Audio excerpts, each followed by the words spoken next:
इसमें बहुत बीमार हूँ तो इसलिए मैं दवाई खा रहा हूँ। थोड़ा देखो दवाई कितना है, देखो ये है, ये है, ये है, देखो ये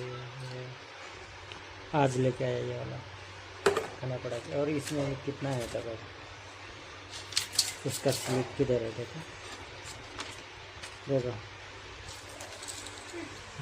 राखी देना।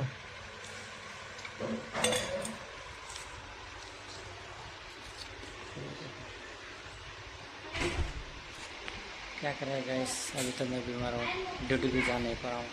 पता नहीं क्या होता है ड्यूटी में जाके, लेगा भी नहीं। तू समझा? हाँ नहीं, तू समझा नहीं। लेगा कंपनी होगा। 4 दिन तो छुट्टी हो गया, 1 तारीख से लेकर 4 तारीख। बहुत मुश्किल है भाई, बहुत मुश्किल है।